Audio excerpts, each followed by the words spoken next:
Good afternoon, everybody, and welcome to this NGA webinar on succession planning.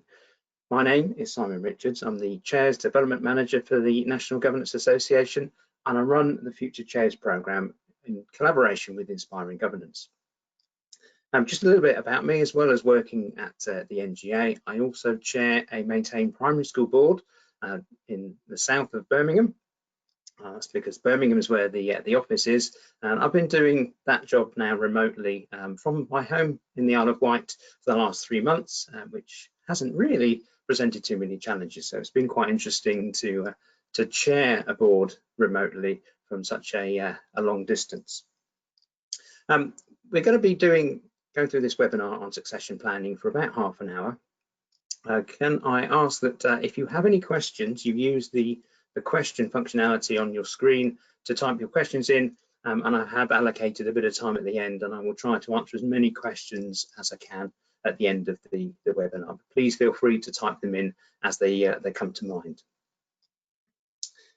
Okay, so let's crack on with the webinar. If I can get my mouse pointing in the right place. So in terms of the purpose of this session, so we're going to highlight the importance of having the right people around the table as we face up to the governance challenges ahead. And I'm sure you have already been experiencing those challenges over the last 3 months as we've gone through lockdown and now starting to emerge and starting to extend the opening of schools, no matter which phase of school you're in.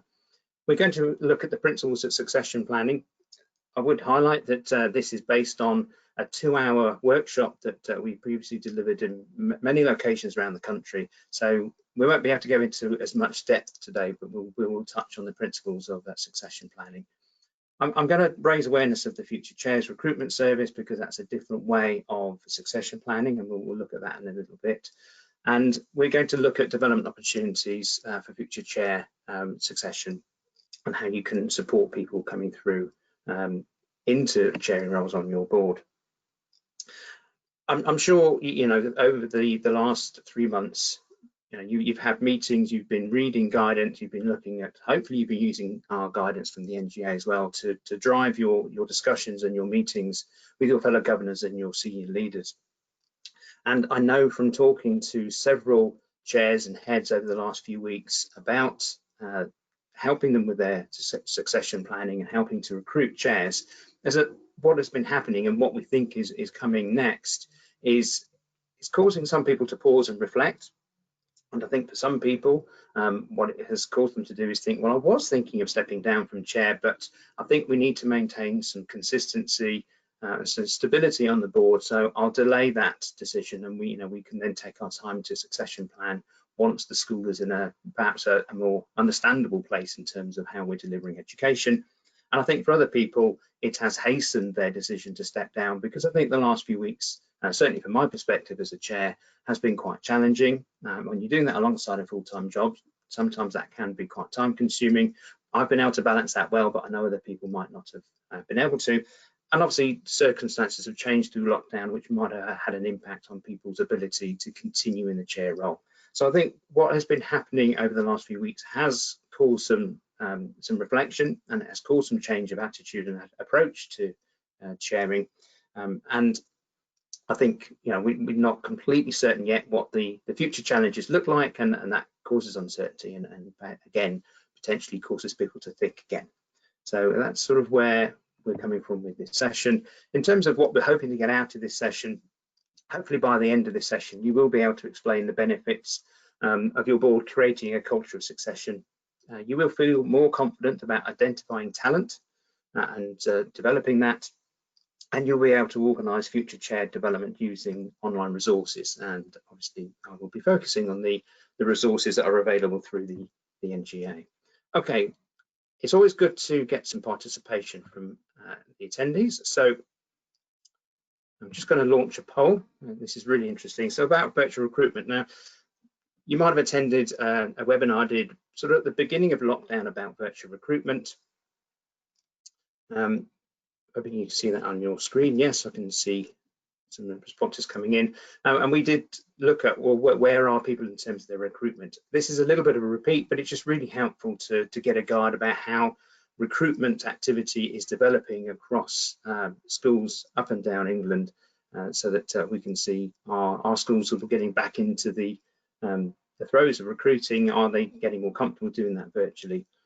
So please be honest about where you are with your recruitment. We do know that lockdown and the pandemic has had an impact on recruitment and the availability of new volunteers, but we do know that that is recovering. So some of the data we looked at quite recently on Inspiring Governance indicated that the number of people signing up to become school governors for the first time is starting to reach pre-lockdown levels. Okay, so I'll just give a few more seconds to give you a chance to respond to that. Let it get up a little bit higher. Appreciate it's voluntary, but if you can respond quickly, that would be great. Okay, we've got up to 70% response. So I'm going to close that so we can move on. And that's really interesting. So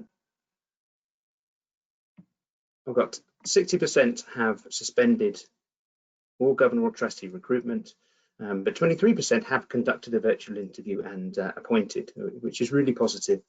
Only 8% have had governor or trustee resignations during lockdown, and 3% governor candidates have withdrawn. And I think that it's inevitable that the lockdown and just how different that was to life before has had an impact on people's circumstances.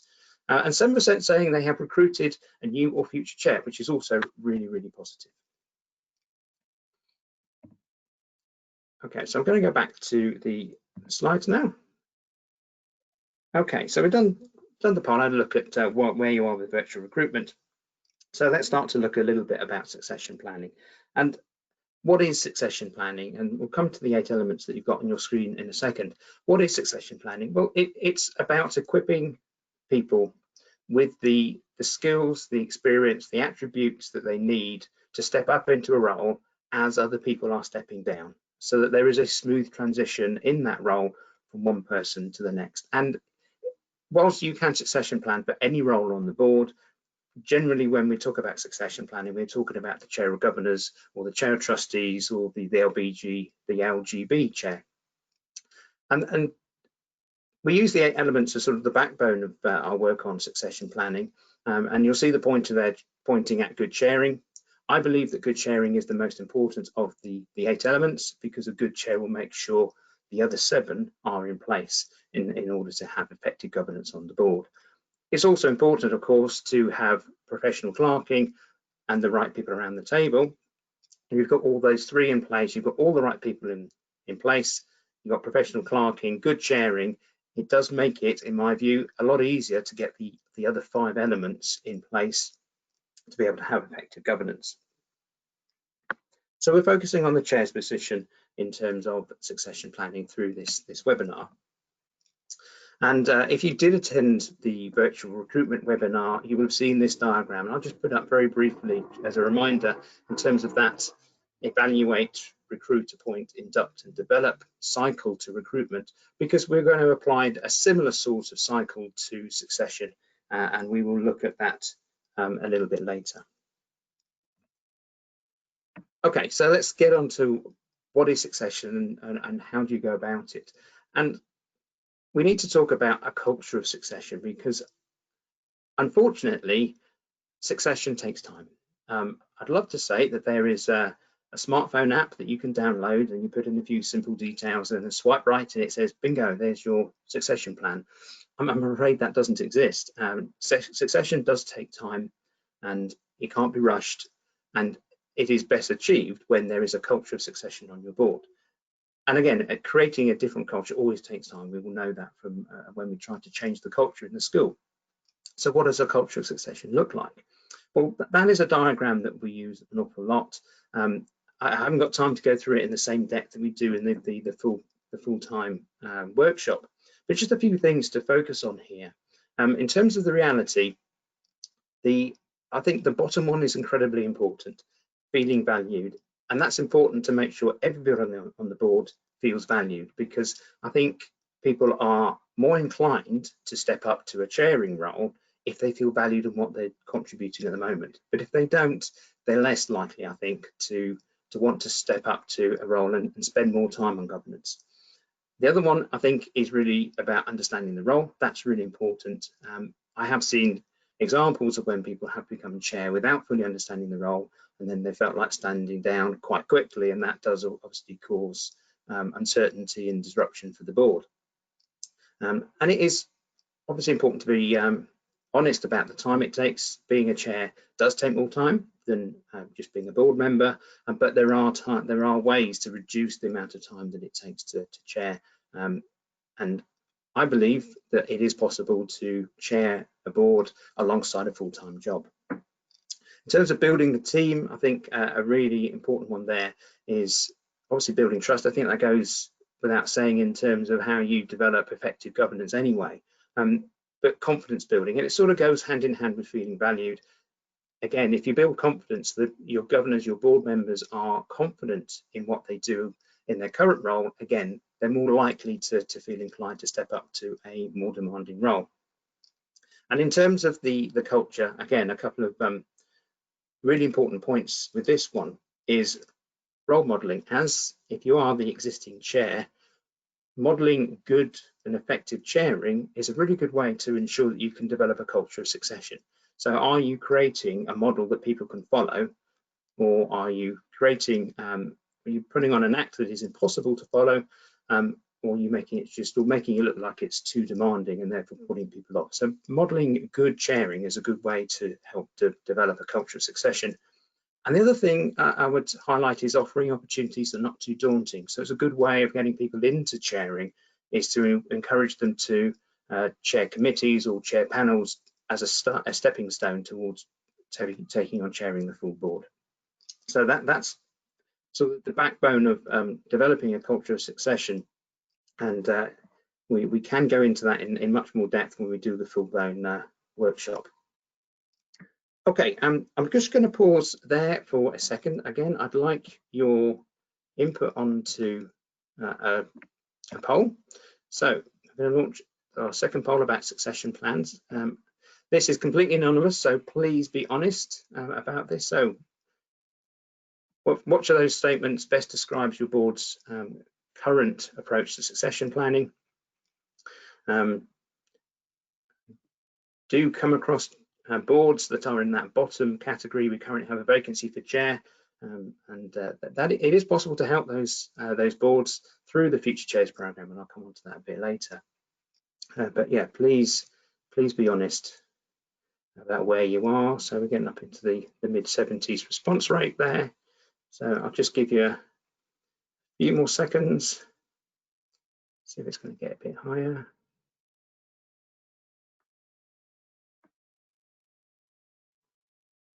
3, 2, 1. Okay, I'll close that there. We got up to 88% response rate. Okay, so by far the highest response, 46%, we have discussed succession planning without identifying a successor.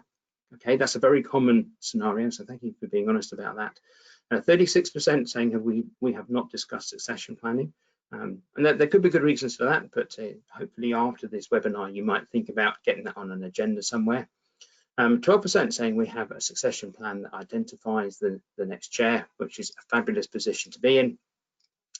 4% we're actively recruiting a future chair, fabulous, and 82% we currently have a vacancy for chair. So that's really positive, because unfortunately I do talk to boards from time to time where they do have a vacancy. So thank you very much for doing that. So I'm going to move on now to, if I can get the screen to advance, there we go. So let's look at the cycle of succession. And hopefully you can recognize the similarity to the recruitment cycle that I flashed up at the beginning of the webinar.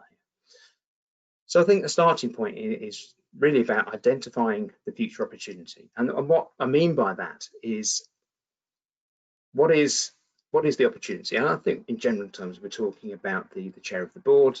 So when identifying that opportunity, what are you looking for? What's the time scale of the current chair stepping down? What are the challenges facing the school? What sort of person are you looking for? What skills do they need? Do they need any particular skills alongside leadership?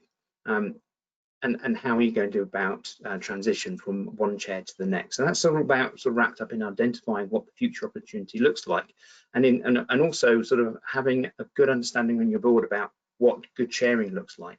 So, you know, do you want the same style of chairing as you have now? Is that working for your board, or would you be looking for a slight change in the way that chairing is conducted? Now, that might suit your board better. And appreciate that's maybe a difficult conversation to have, but if you've developed a culture of succession before you start going through this cycle, hopefully people are a lot more honest or a lot more comfortable at being honest about what the future might look like, and also what their aspirations might be. And then you might find that you do have some board members that do have aspirations to chair in the future, but don't feel they've ever really had the opportunity to say so in the past.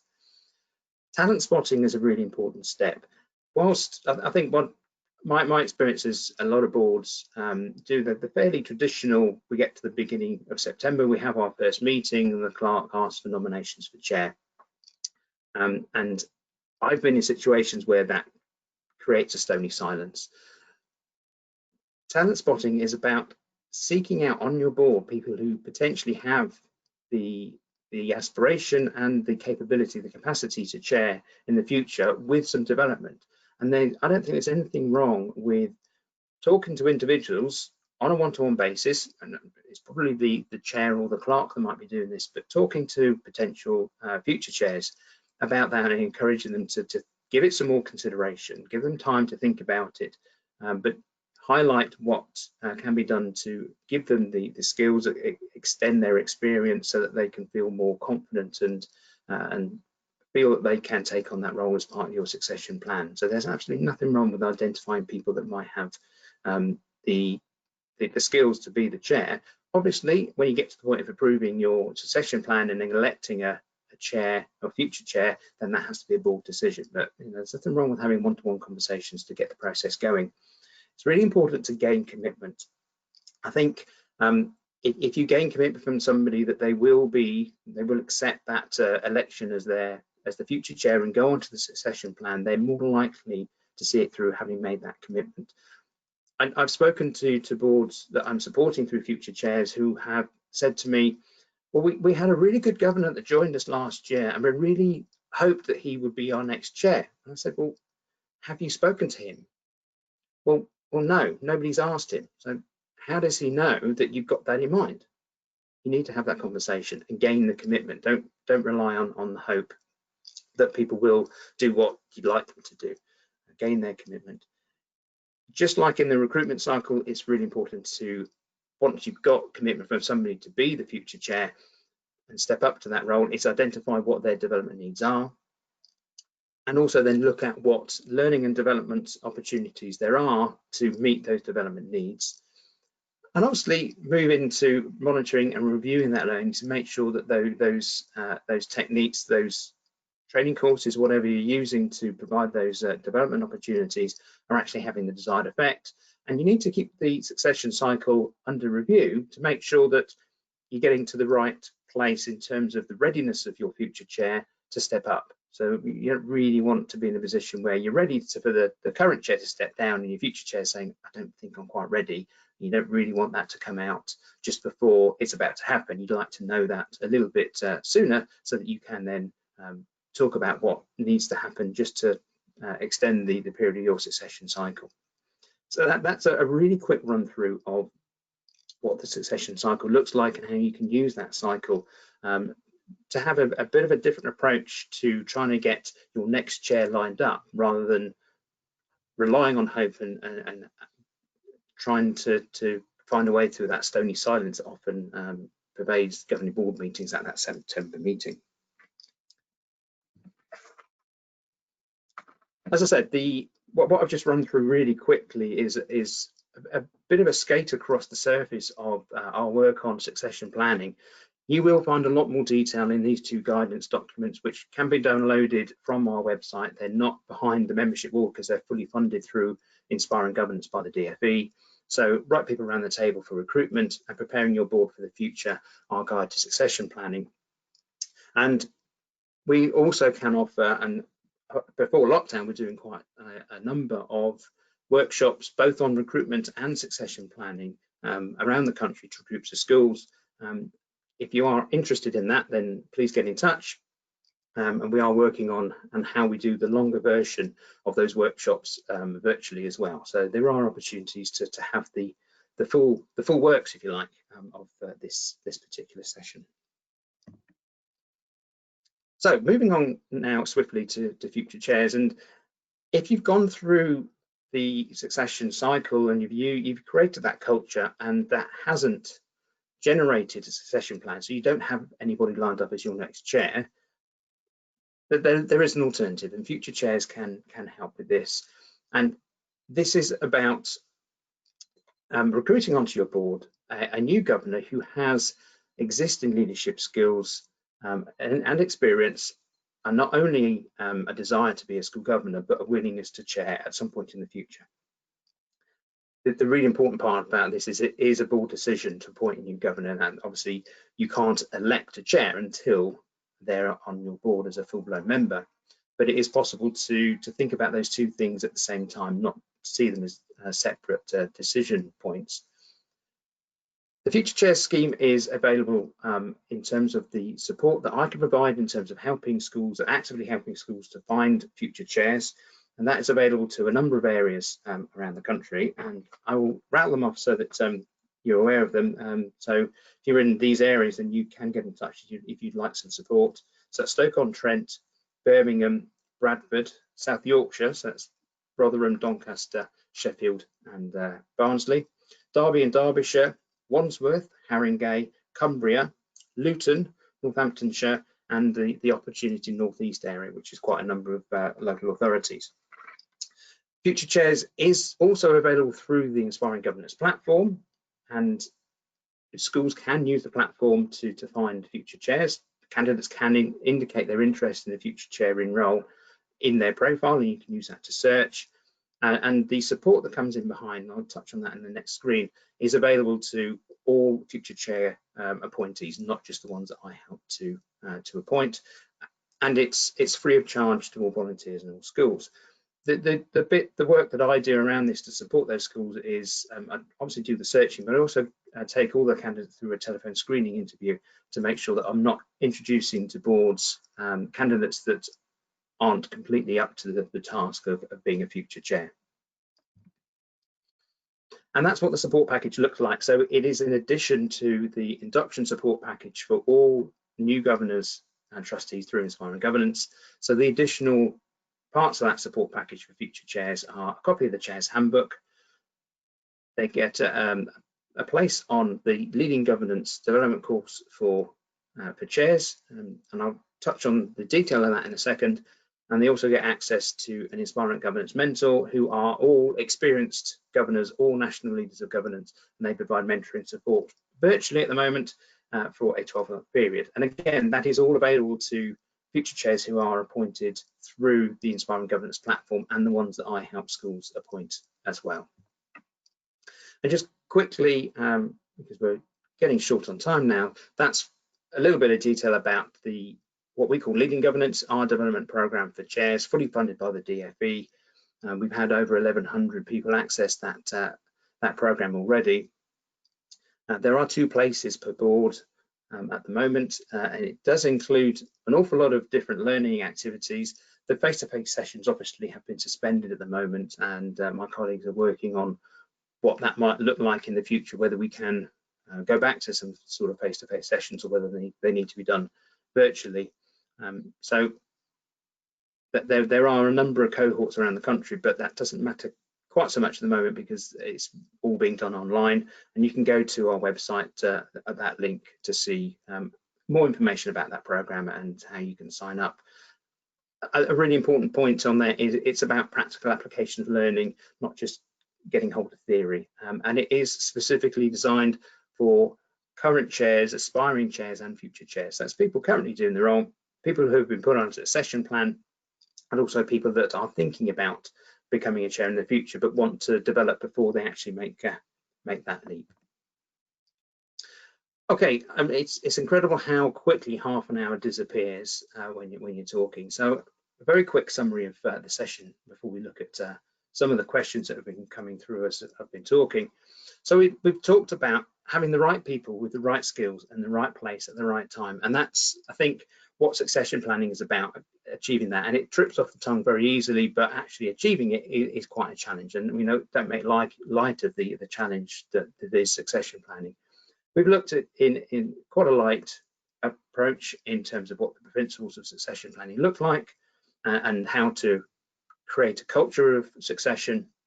We've looked briefly at the Future Chairs Recruitment Service, and we've talked about some development opportunities for future and aspiring chairs that are available through the NGA. So I'm now going to turn my attention to some of these questions.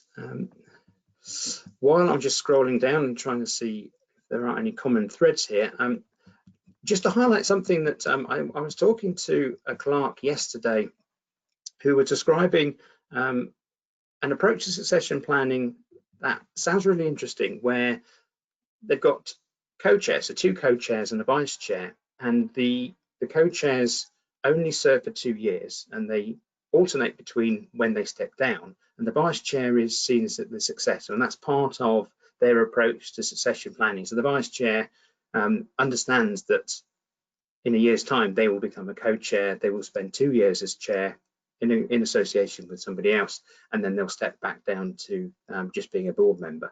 And that's a really interesting approach, and I think, if you can make that that approach work, it sounds like it could be very effective.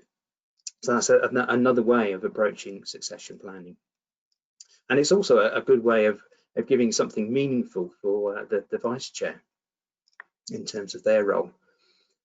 So yeah, I just hopefully just answer that question. Can 2 people share the role of chair? Absolutely. Co-chairing is a more common approach to chairing than it was previously. Okay, somebody with a problem with audio. How do we increase the diversity around our table to better reflect the ethnic diversity of our schools?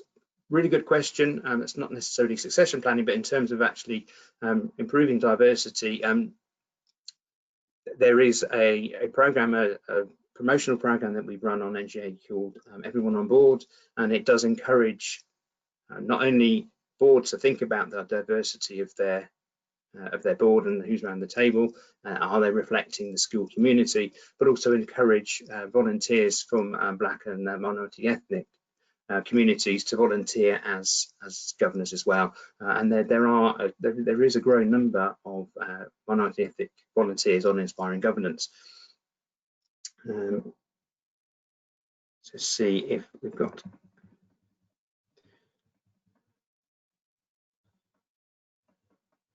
Struggling to find governors, any advice? Yes, I'm afraid it's never easy to find governors. At least try Inspiring Governance. There are other opportunities as well. But Inspiring Governance does have a database of people who have signed up to be school governors. Just see if there's any. There's lots of questions. You've been really active in asking questions. What is the role of the vice chair in succession planning? Good question. Yes, they can be seen as the chair-elect or the successor, but not necessarily. And again, that should be a discussion point for your board if that's the approach you want to take. It might put some people off from being vice chair. I speak to vice chairs a lot who say, I never wanted to be chair, and I sort of ended up in that position because my chair has suddenly left, and I don't feel particularly comfortable about doing this role. There are lots and lots of questions, so thank you very much for sending those in. There's far too many for me to respond to individually because we are a little bit over time now. And some of them are quite in-depth questions as well. A quick one there. How long would you normally expect a chair to be in post? NGA guidance on that particular point is that a chair should not be in post at the same school for any longer than 6 years. Personally, I think that is a little bit too long in my experience. Being a chair at the same school for a full term of office of 4 years is probably long enough, and I think after that point I think it's a good opportunity to step back and hand over to a successor that's going to bring a little bit of freshness to the role, because it can be demanding at times, and sometimes it's best to hand over rather than going through for the full 6 years. But our advice is no more than 6 years. What is the usual time frame of succession planning for a future chair? I suppose it depends on what the time frame is on your chair stepping down. It depends on how long you've elected your chair in post for. On future chairs, we say a year for that transition period from one chair to the next, because in general terms, we tend to find that chairs are usually quite good at saying this will be my final year, and that gives a year to actually identify a successor and do some development work and to work on transition. I do work with schools that have got a longer time frame than that, and I have worked with a school that's gone up to 2 years, and that's given us plenty of time to find the right person for their future chair and then go through that transition period. But it really does depend on what the needs of your board are and how you can accommodate the desires of your current chair to step down and the readiness of your future chair to step up. That has prompted me to remember that I did talk about what happens if you don't have a chair at all. And through future chairs, we do help schools by identifying a future chair. I have had schools that have asked that person to be chair immediately, and those situations have worked and worked quite effectively. That's not the norm. Often what we do is we encourage somebody else on the board to step up into what we loosely call an interim chairing role, and they're happy to do that knowing that there is a future chair coming in who is doing some development work, will be working towards taking on that chairing role, and hopefully that will happen within that 12-month period. So that person that's been asked to step up is more likely to say yes, because they know there's an end game to that, and they won't get stuck in the chair. And I think that's a lot of the time that's what gets in the way of people stepping up to chair, is because they have seen predecessors struggle with an exit strategy and they think, I'm going to get stuck, I'll be chair for years and years and years. And succession planning is about making sure that doesn't happen. Okay, I think we've gone over time a little bit there, so just by a few minutes. So and people are starting to drift off because we did say half an hour. So what I'll do is I will capture all those questions that you've submitted. I'll put together a list of written answers, and we'll get it tidied up and published on the website alongside the recording of this webinar.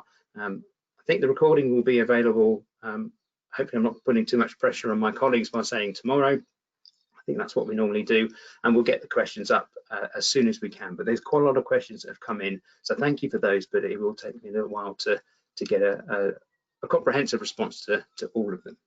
So I'm going to sort of close the webinar there, and I'm going to leave you with a quote. Alan Mulcahy, he was the Chief Executive and Executive Chair of Xerox Corporation several years ago, and she came up with that definition of succession planning. One of the things we often miss is that it should be gradual and thoughtful, with lots of sharing of information, knowledge and perspective, so that it's almost a non-event when it happens. So I think combining all of our learning from the last half an hour or so, a succession plan is about having the right person in the right place with the right skills at the right time, and that transition from one person to the next is almost a non-event when it happens, and that's potentially the definition of very successful succession planning. So thank you very much for your participation, your questions, your attendance. It's great to see so many people of you with us. Please look out for future events, virtual events from the NGA, which will obviously be published on our website and through the weekly newsletter. But for now, thank you very much from me, and enjoy the rest of your evening.